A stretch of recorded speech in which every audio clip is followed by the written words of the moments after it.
రాష్ట్రానికి rain alert జారీ చేసింది వాతావరణ శాఖ. నైరుతి రుతుపవనాలు చురుగ్గా కదులుతుండటంతో రాష్ట్రంలో వానలు దంచికొట్టే అవకాశం ఉందని తెలిపింది. ఇప్పటికే పలు జిల్లాల్లో కురుస్తున్న వర్షాలకు అన్నదాతలు గోసలు పడుతున్నారు. కల్లాల్లో వరదలకు తడిసిన ధాన్యాన్ని కొనుగోలు చేయాలని డిమాండ్ చేస్తున్నారు. రుతుపవనాలు చురుగ్గా కదులుతున్నాయని చెప్తున్నారు వాతావరణ శాఖ అధికారులు. ఇప్పటికే కేరళను తాకిన రుతుపవనాలు మరో 3-4 రోజుల్లో రాష్ట్రంలోకి ప్రవేశించనున్నాయని తెలిపారు. వీటి ప్రభావంతో రాష్ట్రంలో వర్షాలు ఉంటాయని చెప్తున్నారు వెదర్ ఆఫీసర్స్.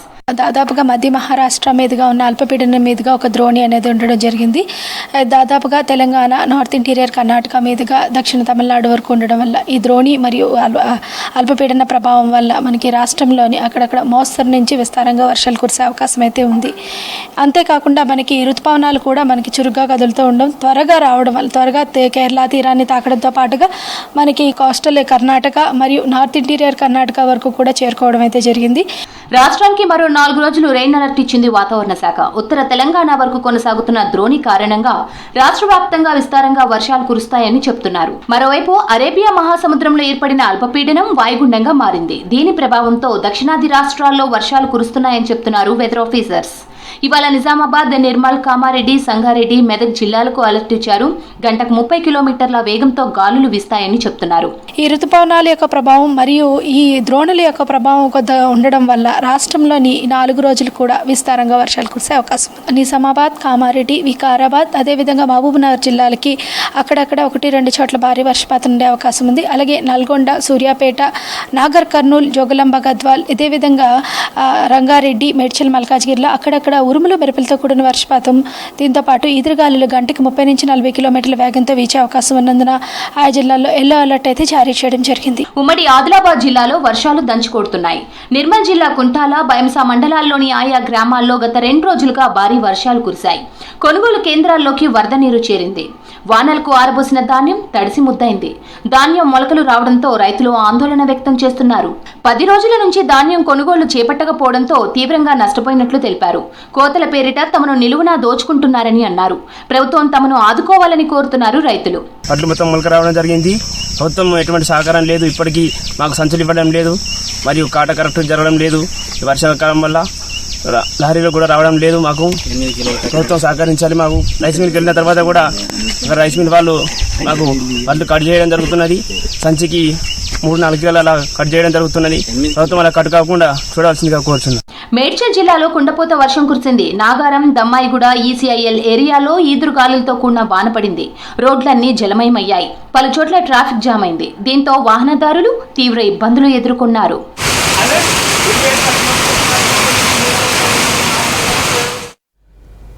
30 మంది వేటగాళ్లు విద్యుత్ ఉచ్చులతో పులిని బలి తీసుకున్నారు.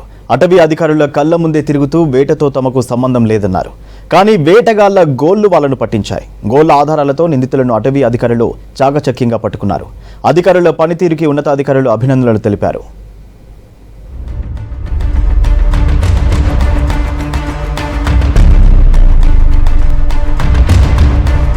కొమురంభీం, ఆసిఫాబాద్ జిల్లాలో వేటగాళ్లు నిత్యం షికారుకు వెళ్తున్నారు. అటవీ జంతువులను వేటాడుతున్నారు.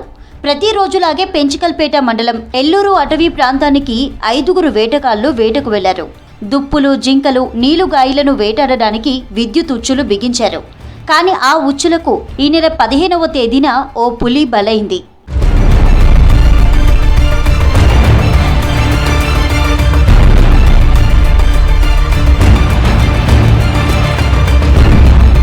విద్యుత్ తీగలు తాకి పులి చనిపోవడంతో చర్మం, దంతాలు, దవడలు, గోళ్లు అమ్ముకోవాలని వేటగాళ్లు నిర్ణయించుకున్నారు. ఉచ్చులకు బలైన ప్రాంతానికి 30 మంది వేటగాళ్లు కత్తులు, ఆయుధాలతో అక్కడికి చేరుకున్నారు. పులి చర్మాన్ని ఒలిచి పులి గోళ్లను పీక్కున్నారు. దంతాలు, దవడలు, మీసాలు తీసుకొని అక్కడి నుంచి పరారయ్యారు వేటగాళ్లు.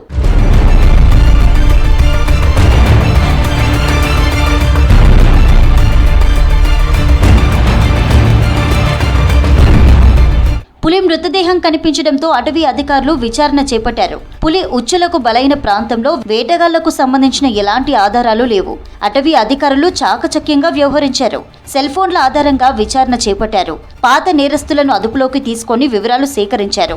దహేగా మండలం చిన్నరాస్పల్లిలో పులి చర్మాన్ని, దవడలు, గోళ్లు శేఖర్ అనే వ్యక్తి ఇంటి సమీపంలో స్వాధీనం చేసుకున్నారు.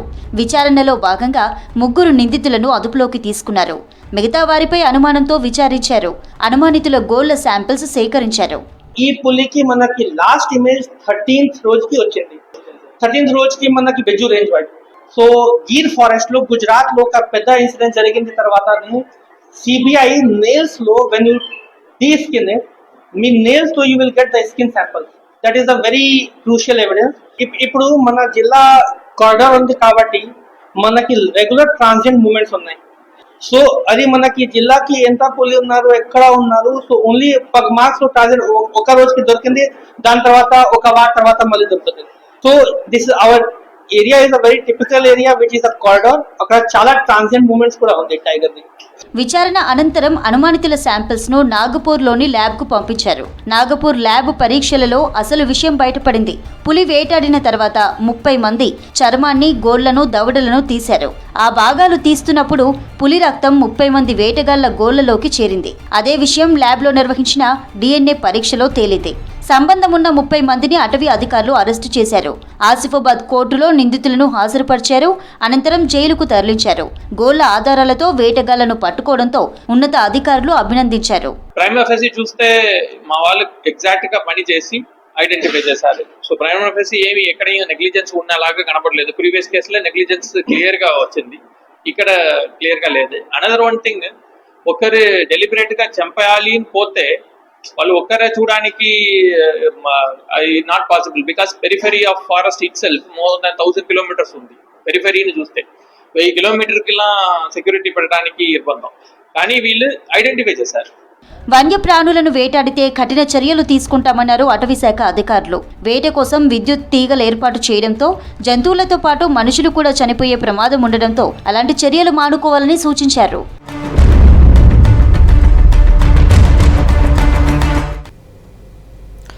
కాళేశ్వరం సరస్వతి పుష్కరాలు వైభవంగా కొనసాగుతున్నాయి. భక్తులు పెద్ద సంఖ్యలో తరలివస్తున్నారు. రేపటితో ఈ వేడుకలు ముగియనున్నాయి. గవర్నర్ జిష్ణుదేవ్ వర్మ త్రివేణి సంగమం దగ్గర పుణ్యస్నానాలు ఆచరించారు. ఆ తర్వాత కాళేశ్వరం ఆలయంలో ప్రత్యేక పూజలు నిర్వహించారు.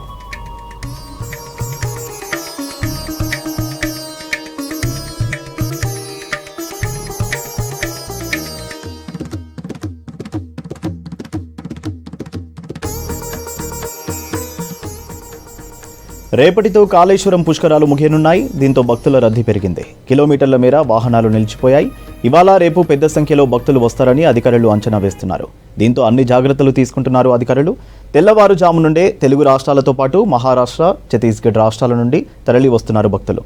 త్రివేణి సంగమంలో పుణ్యస్నానాలు ఆచరించి నదీమ తల్లికి ప్రత్యేక పూజలు చేసి మొక్కులు చెల్లించుకుంటున్నారు భక్తులు. శ్రీ కాళేశ్వర ముక్తీశ్వర స్వామి ఆలయంలో స్వామివారి దర్శనానికి క్యూ లైన్లో బారులు తీరారు భక్తులు.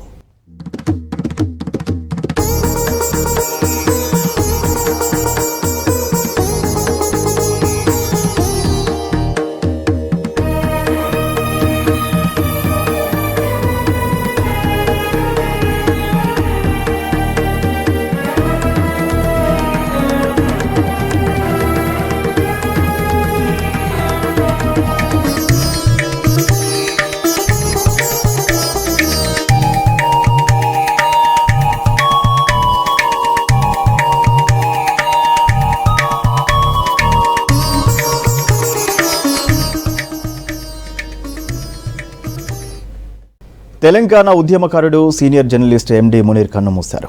గత కొంతకాలంగా అనారోగ్యంతో బాధపడుతున్న ఆయన ఇవాళ అర్ధరాత్రి దాటిన తర్వాత తుది శ్వాస విడిచారు. ప్రజా సమస్యలపై తన కలంతో నిరంతరం పోరాటం చేసిన మునీర్ మృతితో సింగరేణి ప్రాంత వాసులు కన్నీటి పర్యంతమయ్యారు. ఆయన మృతి పట్ల పలువురు రాజకీయ నేతలు సంతాపం తెలిపారు.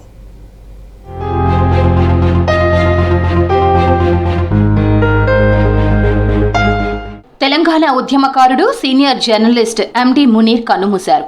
కొంతకాలంగా అనారోగ్యంతో బాధపడుతున్న ఆయన గచ్చిబౌలిలోని ఓ ప్రైవేట్ హాస్పిటల్లో చికిత్స పొందుతూ చనిపోయారు. ఇవాళ అర్ధరాత్రి దాటిన తరువాత తుది శ్వాస విడిచారు. గతంలో సింగరేణిలో పనిచేసిన మునీర్ వీఆర్ఎస్ తీసుకున్నారు. దశాబ్దాల పాటు జర్నలిస్టుగా పనిచేశారు. మునీర్ మృతి పట్ల కాంగ్రెస్ ఎమ్మెల్యే వివేక్ వెంకటస్వామి సంతాపం తెలిపారు. ఆయన కుటుంబ సభ్యులకు ప్రగాఢ సానుభూతి తెలియజేశారు.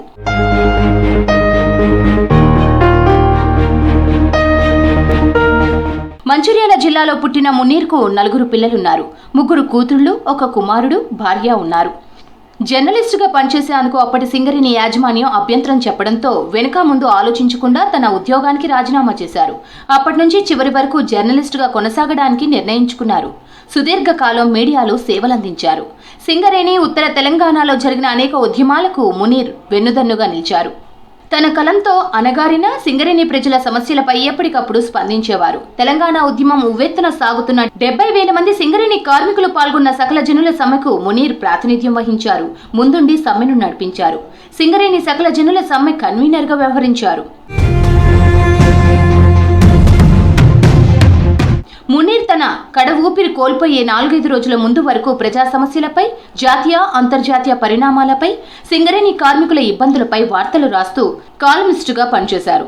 దేశంలో ఏ మారుమూలన ప్రజలకు అన్యాయాలు జరిగినా తన కలంతో ప్రభుత్వాల తీరును నిలదీశారు. అలాగే సింగరేణిలో విప్లవ సంఘాలతో కలిసి చేసిన పోరాటాలకు ప్రభుత్వాలు ఆయనపై తీవ్ర నిర్బంధాన్ని ప్రయోగించాయి. ఈ క్రమంలో మునీర్ జైలు జీవితం కూడా అనుభవించారు. సింగరేణి ప్రాంత వాసులు మునీర్ మృతితో పెద్ద దిక్కును కోల్పోయిందని ఆవేదన వ్యక్తం చేస్తున్నారు.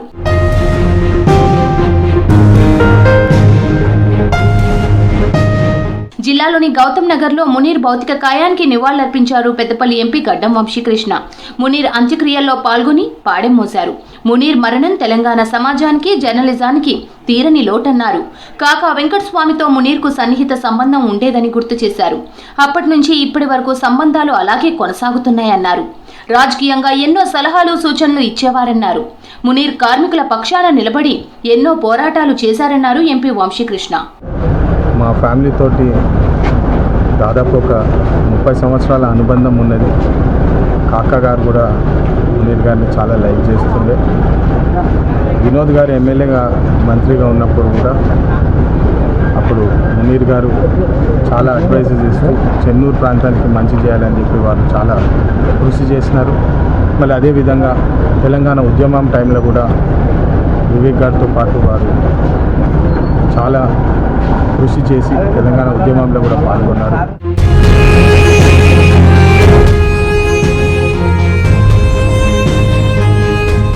వరంగల్ ఎంజీఎం హాస్పిటల్లో డాక్టర్లు, వైద్య సిబ్బంది పనితీరుపై కాంగ్రెస్ ఎమ్మెల్యే నాయిని రాజేందర్ రెడ్డి తీవ్ర అసహనం వ్యక్తం చేశారు. ఎంజీఎం ఆసుపత్రిని ఆకస్మిక తనిఖీ చేసిన ఎమ్మెల్యే నాయిని, ఎమ్మెల్సీ బసవరాజు సరయ్య రోగులకు అందుతున్న వైద్య సేవల గురించి వివరాలు అడిగి తెలుసుకున్నారు.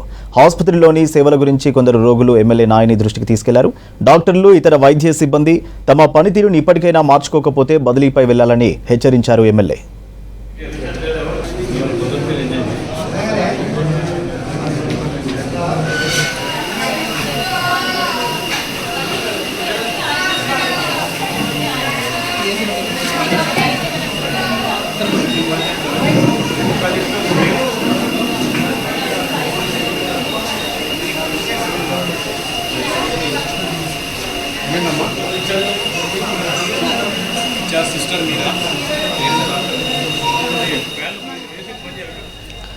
వరంగల్ ఎంజీఎం హాస్పిటల్లో డాక్టర్లు, వైద్య సిబ్బంది పనితీరుపై కాంగ్రెస్ ఎమ్మెల్యే నాయిని రాజేందర్ రెడ్డి తీవ్ర అసహనం వ్యక్తం చేశారు. ఎంజీఎం హాస్పిటల్ను ఆకస్మిక తనిఖీ చేసిన ఎమ్మెల్యే నాయిని, ఎమ్మెల్సీ బసవరాజు సరయ్య రోగులకు అందుతున్న వైద్య సేవల గురించి వివరాలు అడిగి తెలుసుకున్నారు. ఆసుపత్రిలోని సేవల గురించి కొందరు రోగులు ఎమ్మెల్యే నాయిని దృష్టికి తీసుకెళ్లారు. డాక్టర్లు, ఇతర వైద్య సిబ్బంది తమ పనితీరును ఇప్పటికైనా మార్చుకోకపోతే బదిలీపై వెళ్లాలని హెచ్చరించారు ఎమ్మెల్యే.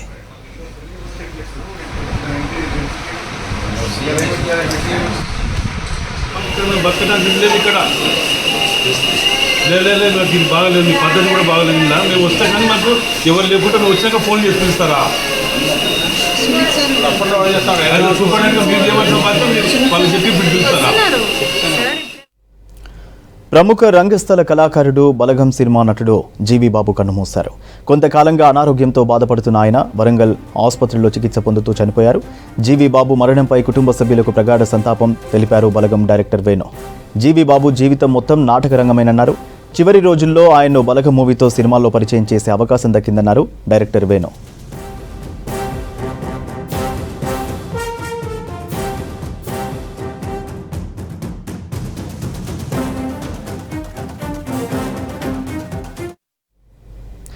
ఇంటర్ పాస్ అయి ఉన్నత విద్య చదవడం కోసం డిగ్రీలో చేరాలంటే ఒకప్పుడు కళాశాలలో అడ్మిషన్ తీసుకునేందుకు పోటీ ఉండేది. ఇప్పుడు డిగ్రీలో చేరేందుకు స్టూడెంట్స్ ముందుకు రావడం లేదు.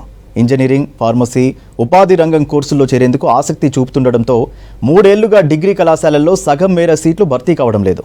ఆదరణ కోల్పోతున్న కేయూ పరిధిలోని డిగ్రీ కళాశాలలపై స్పెషల్ స్టోరీ.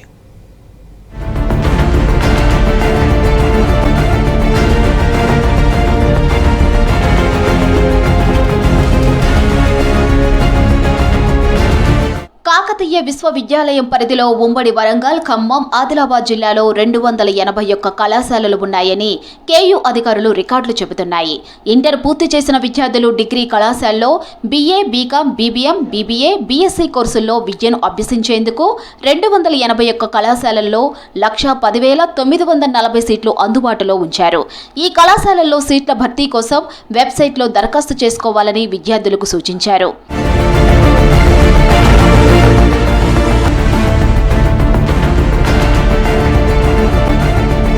3 ఏళ్ల డిగ్రీ ప్రవేశాలకు ఈ నెల 2న ప్రభుత్వం దోస్తు పేరుతో నోటిఫికేషన్ విడుదల చేసింది. కాకతీయ విశ్వవిద్యాలయంలో 281 కళాశాలలో 110,940 సీట్లు ఉన్నాయి. డిగ్రీలో ఈ ఏడాది ఉపాధి రంగం వైపు AI, అనలిటికల్, బయోమెడికల్ లాంటి కోర్సులకు మార్కెట్లో డిమాండ్ ఉండగా చాలా కళాశాలలు BA, BCom, BSc, BBA లాంటి సంప్రదాయ కోర్సులకే పరిమితమవుతున్నాయి. క్షేత్రస్థాయిలో డిమాండ్కు అనుగుణంగా కొత్త కోర్సులను ప్రవేశపెట్టడానికి సిద్ధంగా ఉన్నామని ఉన్నత విద్యామండలి చైర్మన్ చెబుతున్నా అందుబాటులోకి తీసుకొని వస్తారా అనే సందేశాలు విద్యార్థుల్లో వ్యక్తమవుతున్నాయి.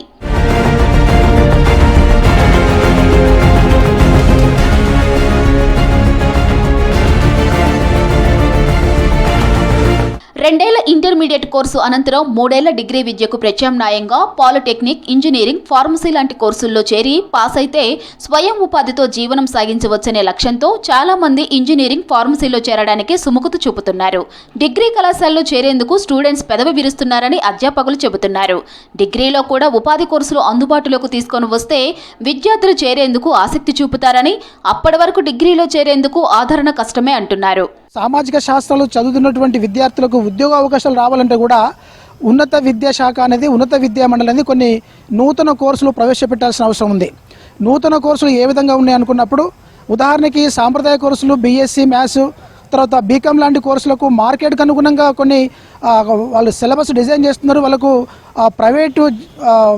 ప్రైవేటు వ్యవస్థలో జాబులు వస్తూ ఉన్నాయి. డిగ్రీ కోర్సులు ఆదరణకు నోచుకోవడం లేదు. ప్రభుత్వం ఉపాధి రంగం కోర్సులను తీసుకొని వచ్చినా సమాజం కోసం ఆలోచించే విద్యార్థులకు సామాజిక శాస్త్రంతో పాటుగా ఉపాధి కోర్సులను ప్రవేశపెట్టాలని అంటున్నారు. మరోవైపు కాకతీయ యూనివర్సిటీ పరిధిలో ఏళ్లుగా ఉన్న కోర్సులపైనే దృష్టి పెడుతున్నారే కానీ కొత్త కోర్సులను ప్రవేశపెట్టడానికి అధికారులు చొరవ తీసుకోకపోవడం వల్లే డిగ్రీ సీట్లు భర్తీ కావడం లేదని అంటున్నారు. ప్రతి సంవత్సరము డిగ్రీ కోర్సులలో చదివేటటువంటి విద్యార్థుల సంఖ్య క్రమంగా తగ్గిపోతుంది. తెలంగాణలో 1057 డిగ్రీ కళాశాలలు ఉంటే 4.5 లక్షల సీట్లు వాటిలో అందుబాటులో ఉంటే 2023-24 విద్యా సంవత్సరంలో 2 లక్షలకు పైగా విద్యార్థులు అడ్మిషన్స్ తీసుకుంటే 2024-25 విద్యా సంవత్సరానికి వచ్చేసరికి కేవలం 196,000 మంది విద్యార్థులు మాత్రమే డిగ్రీ కోర్సులలో చేరటానికి సిద్ధపడుతున్నారు. అంటే దరిదాపు 53% సీట్లు ఖాళీగా ఉంటున్నాయి. కేవలం 47% సీట్లు మాత్రమే నిండుతున్నాయి. ఈ ఏడాది ఉన్నత విద్యా మండలి డిగ్రీలో సాంప్రదాయ కోర్సులతో పాటుగా ఉపాధి రంగం కోర్సులను ప్రవేశపెట్టనుందని కళాశాల లెక్చరర్లు చెబుతున్నారు. ఇంజనీరింగ్ కళాశాలలో ఎలాంటి ఉపాధి రంగం కోర్సులు ఉన్నాయో అదే స్థాయిలో కొత్త కోర్సులను ప్రవేశపెడుతున్నారని, ఈసారి డిగ్రీ సీట్లు భర్తీ అవుతాయని అంటున్నారు. ఇంజనీరింగే కాదు, డిగ్రీ చేసినా కూడా ఇంజనీరింగ్ విద్యార్థులకు ఎలాంటి ఉపాధి అవకాశాలు దొరుకుతున్నాయో అలాంటి ఉపాధి అవకాశాలు డిగ్రీ చదివిన విద్యార్థులకు, దట్ మీన్స్ BSc కంప్యూటర్ సైన్స్లో ఉన్న రకరకాల కోర్సులు చేస్తూ వాళ్ళు ఈవెన్ ఈరోజు BScలో కూడా డేటా సైన్స్ ఉంది, ఆర్టిఫిషియల్ ఇంటెలిజెన్స్ చెప్తున్నాం, ఇంకా రకరకాల కోర్సులను ఇంట్రడ్యూస్ చేసి ఈరోజు టెక్నికల్లీ ఎడ్యుకేషన్కి మరియు డిగ్రీ ఎడ్యుకేషన్ పెద్ద డిఫరెన్స్ లేకుండా అందరికీ సమానమైన ఉపాధి అవకాశాలు కల్పించాలనే ఉద్దేశంతో కోర్సులు డిజైనింగ్ చేయడం జరుగుతుంది. ప్రభుత్వం డిగ్రీలో ఉపాధి కొత్త కోర్సులను ప్రవేశపెడుతున్నందున ఈ ఏడాది డిగ్రీ కళాశాలలో ఎంతమంది చేరేందుకు ముందుకు వస్తారో చూడాలి. ఏపీ తిరుమల శ్రీవారి మెట్ల దగ్గర ఆటో వాలాలు భక్తులను నిలువు దోపిడీ చేస్తున్నారు. తక్కువ దూరానికైనా వందల్లో వసూలు చేస్తున్నారు. పర్సనల్ వెహికల్స్ లో వెళ్లినా దూరంగా నిలిపివేసి ఆటోలను ఆశ్రయించాల్సి వస్తోందని భక్తులు ఆవేదన చెందుతున్నారు. అధికారులు స్పందించి ఆటో వాలాల వసూళ్లపై చర్యలు తీసుకోవాలని డిమాండ్ చేస్తున్నారు. స్వామివారి దర్శనానికి వస్తున్న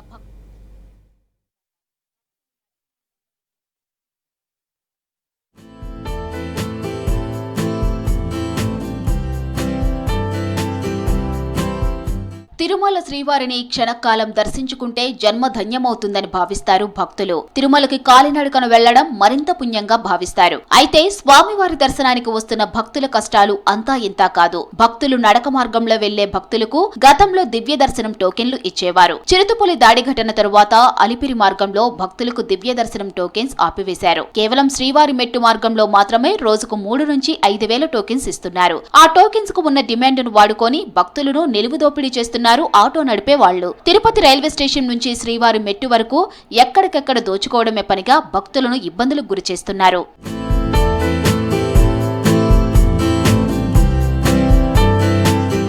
తిరుపతి నుంచి శ్రీనివాస మంగాపురం, అక్కడి నుంచి శ్రీవారు మెట్టు చెక్ పోస్ట్ వరకు ఓ ఛార్జీ, అక్కడి నుంచి శ్రీవారు మెట్టు వరకు పూర్తి స్థాయిలో దోపిడీ జరుగుతోంది. తెల్లవారుజాము నుంచి అంచులంచులుగా వాహనాలు వదులుతారు. అయితే ఆ వాహనాల్లో ఆటోలు ముందుంటాయి. వ్యక్తిగత వాహనాలు, ప్రజా రవాణాకు చెందిన వాహనాలు ముందుకు రాకుండా ఆటో వారు ఎక్కడికెక్కడ అడ్డుకుంటారు. ఎల్ఎన్టీ చెక్ పోస్ట్ నుంచి ద్విచక్ర వాహనదారులు దందా చేస్తుంటారు. వీరు చెక్ పోస్ట్ వద్ద నుంచి 3 కిలోమీటర్ల దూరానికి ఏకంగా 200 నుంచి 500 వరకు వసూలు చేస్తుంటారు. పర్సనల్ వెహికల్స్ లో వచ్చిన వారు సుదూర ప్రాంతాల్లో తమ వాహనాలను పార్కింగ్ చేసి ఆటోలు, ద్విచక్ర వాహనాలను ఆశ్రయించవలసిన పరిస్థితులు కల్పిస్తున్నారంటే ఈ దందాలో భాగస్వాములు ఎవరు?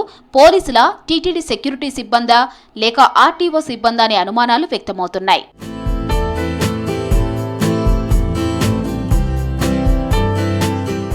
ఒక్క ఆటోలో 10 మందికి తక్కువ కాకుండా 15 నుంచి 18 మంది వరకు తరలిస్తున్నారు. నిబంధనలు తొంగలో తొక్కి ఇష్టారీతిన ప్రయాణికులను తరలిస్తున్న ఇలాంటి వారిపై చర్యలు ఎందుకు ఉండటం లేదని విమర్శలు తలెత్తుతున్నాయి. ట్రాన్స్పోర్ట్ దోపిడీ జరుగుతోందని భక్తులు మొత్తుకున్నా సంబంధిత అధికారులు చోద్యం చూస్తున్నారు. శ్రీవారి మెట్టు దగ్గర ఉన్న దివ్య దర్శనం టోకెన్ దగ్గరకు వెళ్లడానికి భక్తులు తెల్లవారుజామున 2 గంటల నుంచి కష్టాలు పడాల్సిన పరిస్థితి ఏర్పడింది. ఆ సమయంలో ఆటోలు మాత్రమే అందుబాటులో ఉండేలా చేసి దొరికినంత దోచేస్తున్నారని విమర్శిస్తున్నారు భక్తులు.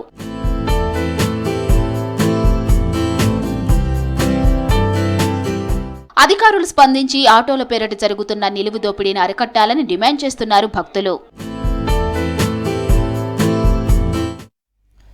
రెవెన్యూ సమస్యల పరిష్కారం కోసం ప్రయోజనాత్మకంగా మద్దూరు మండలంలో భూభారతి కార్యక్రమానికి రాష్ట్ర ప్రభుత్వం శ్రీకారం చుట్టింది. రెవెన్యూ అధికారులు గ్రామాల్లో పర్యటిస్తూ రైతుల సమస్యలను పరిష్కరిస్తున్నారు.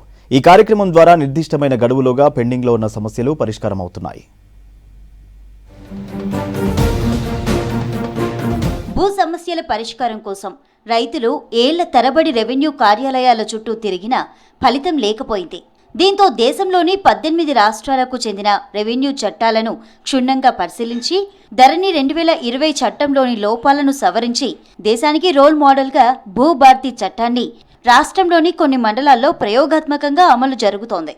భూభారతి పైలట్ ప్రాజెక్టుగా సీఎం రేవంత్ రెడ్డి ప్రాతినిధ్యం వహిస్తున్న కొడంగల్ నియోజకవర్గం మద్దూరు మండలాన్ని ఎంపిక చేశారు. ఏప్రిల్ 14న డాక్టర్ బిఆర్ అంబేద్కర్ జయంతి రోజున భూభారతి చట్టాన్ని తీసుకువచ్చిన రోజునే సమస్యల పరిష్కారం కోసం రెవెన్యూ యంత్రాంగం దరఖాస్తుల స్వీకరణ ప్రక్రియను మొదలుపెట్టారు.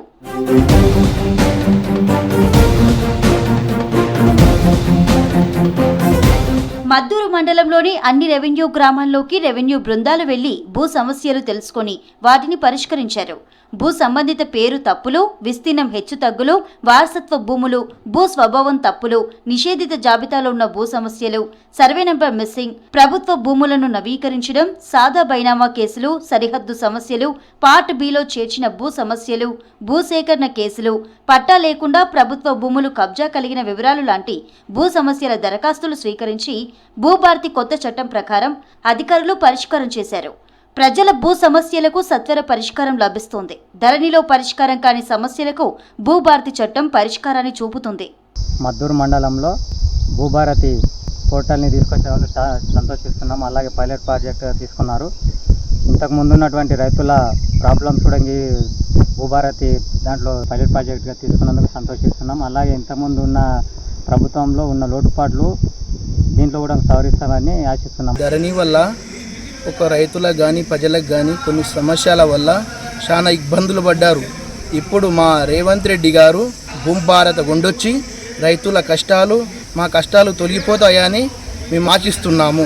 మద్దూరు తహసీల్దార్ కార్యాలయంలో భూభారతి దరఖాస్తుల వెరిఫికేషన్ ప్రక్రియ నిర్వహిస్తున్నారు.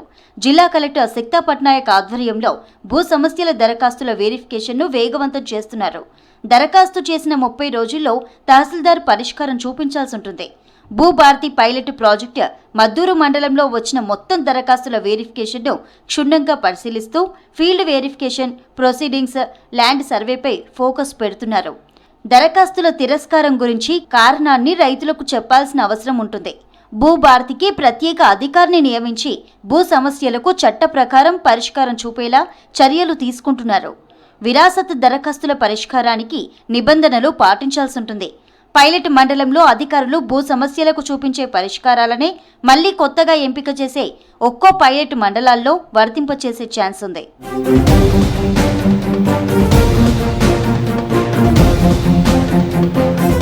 ధరణి చట్టంలో లొసుగుల వల్ల ఏళ్ల తరబడి పెండింగ్లో ఉన్న సమస్యలకు భూభారతి రెవెన్యూ సదస్సుల ద్వారా పరిష్కారం కావడం పట్ల రైతులు ఊరట చెందుతున్నారు.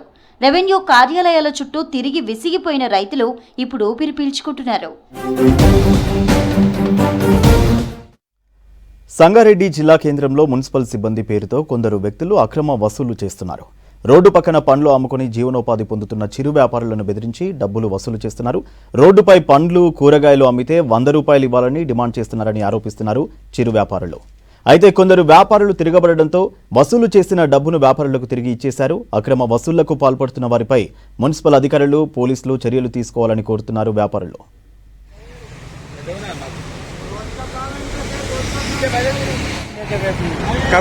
ये 3 बंदे थे, जबरदस्ती लेके गए थे 5 किलो आम। हाँ, जबरदस्ती लेके गए। मैं अपने भाई को बुला रहा हूँ, वो बताएगा इनको कितना आम लेके गए थे। अभी क्या पूछा? अभी बोला यहाँ से हटाओ, 200 रुपये दो। इससे 100 रुपये लिए, मैंने नहीं दिया आपके सामने। इनसे 100 रुपये लिए। मेरी तो डंडे पे माल लगाया, मेरे से नहीं लिया। इनका जमीन पे माल लगा, बोला कलेक्टर ऑफिस के सामने लगाए, 100 रुपये देना पड़ता। ये बोल के ऐसे इनसे लिए। लिया तुमसे या नहीं लिया? बोलो यहाँ पे आके खड़े होके। हाँ, क्या आप नाम क्या है आपका? किधर से आप? हाँ, क्या हो गया? इसे क्या पूछा उन्होंने? 100 रुपये लिया मेरे पास। हाँ, 100 रुपये लिए। 100 रुपये लिए। निकालो बोले। हाँ, ये निकालो बोला। हाँ, मैं बोला रेंज दो, दोपहर तक रहता हूँ। हाँ, बोला 100 रुपये। दिया पैसे दिया? हाँ, पैसे दिए तो दिया 100 रुपये। हाँ, ఇక్కడ ఎప్పటికి పెడతారు కాబట్టి వద్దని చెప్పిన వాళ్ళం. చెప్పి చెప్తే వద్దంటే అమ్మేస్తా అని అన్నాడు. అమ్ముకోమని చెప్పి 100 రూపాయలు తీసుకున్నావా? 100 రూపాయలు ఇస్తే తీసుకున్నాం. రగలేవు అంటే అంతే. పుస్తకం అయితే లేవు అంటే ఇచ్చాడు. మన మర్జీ అని పోతున్నా నేను. అక్కడ కూడా చెప్తున్నా, అది ఇద్దరిని తీసేయమని చెప్తున్నా.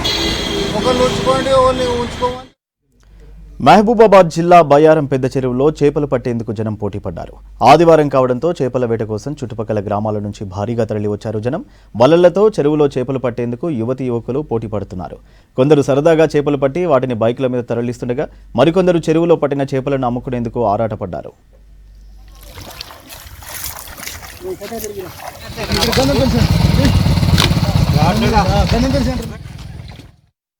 నీళ్ళు నిండుగానే ఉండేది, కానీ ఈ సంవత్సరం ఎండిపోయింది చెరువు. పూడిక ఎక్కువ ఉండడం వల్ల అందుకనే వాళ్ళ చెరువుని లూటి చేయడం జరిగింది. అందుకనే మేము పడ్డానికి వచ్చినాం. 10 కేజీలు దాకా పడ్డాయి. మేము ఒక 5గురం వచ్చాం. బయ్యారం పెద్ద చెరువు ఎప్పుడు నీళ్లతో కలకలలాడుతూ ఉండేది. ఈ సంవత్సరం నీళ్లు తగ్గడంతో ఊరు వాళ్ళందరూ వచ్చి మాతోటి చేపలు పట్టుకోవడం జరిగింది. రామగుండాల, పందిపంపుల, సింగారం, కొత్తపేట గ్రామ పంచాయతీ వాళ్ళంతా వచ్చి చేపలు పట్టుకోవడం జరిగింది. ఈరోజు ఆదివారం కావడంతో 2 కేజీలు, 3 కేజీలు దొరకడం మాకు చాలా ఆనందంగా ఉన్నది. ఈ బయ్యారం చెరువు మాకు అనుకూలంగా దగ్గరలో ఉంది. ఈరోజు లూటీ కావడంతో అందరం 10-15 ఊర్ల నుండి చేపలు పట్టడానికి వచ్చినాం. మనిషికి ఒక 2-3 కేజీల దాకా దొరుకుతున్నాయి. చాలా హ్యాపీగా ఉన్నారు మా ఊరోళ్ళు. ఋతుకాలం రావడంతో అందరూ వాళ్ళు కూడా పనులు. ఐఐటి హైదరాబాద్కి చెందిన 2 ప్రొఫెసర్లు రాయల్ సొసైటీ ఫెలోలుగా ఎన్నికయ్యారు. Isaac Newton, Charles Darwin, Albert Einstein, Stephen Hawking వంటి శాస్త్ర దిగ్గజాలకు లభించిన అత్యున్నత పురస్కారం ఈ ఏడాది ప్రొఫెసర్ జగదీష్, డాక్టర్ మురళీకి లభించింది. వీరిద్దరూ తెలుగువారే.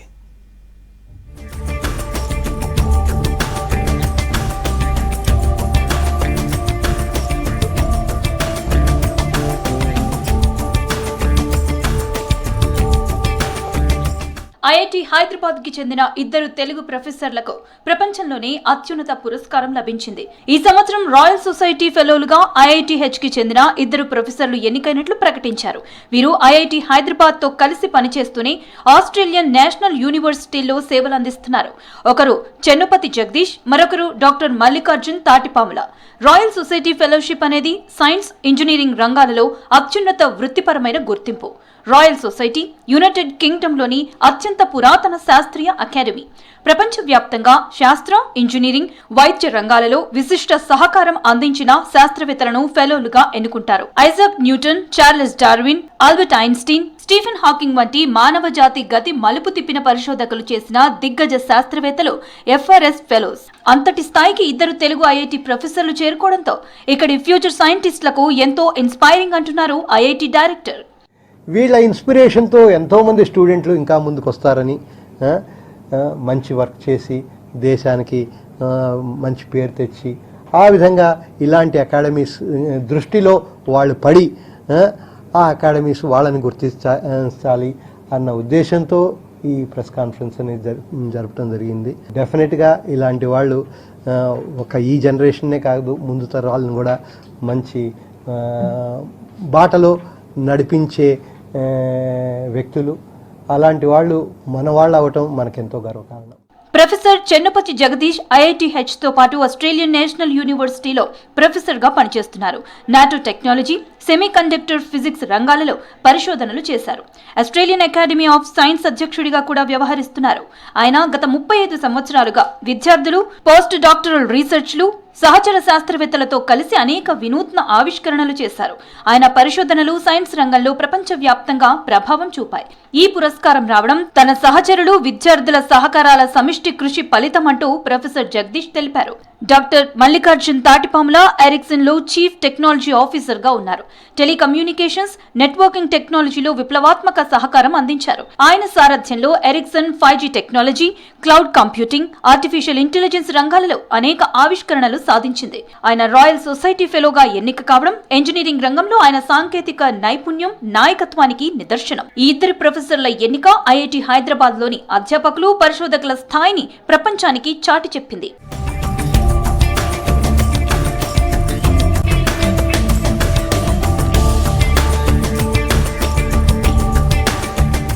రాయల్ సొసైటీ ఫెలోషిప్ ఎన్నిక ప్రక్రియ అత్యంత కఠినమైంది. ప్రతి సంవత్సరం సుమారు 700 మంది అభ్యర్థుల నుంచి 52 మంది ఫెలోలను, 10 మంది విదేశీ సభ్యులను ఎన్నుకుంటారు. ఈ ఎన్నికలో భారతీయ శాస్త్రవేత్తలు అందులో చోటు సంపాదించడం భారతదేశ శాస్త్రీయ సామర్థ్యాన్ని ప్రపంచానికి చాటి చెప్పినట్లయింది.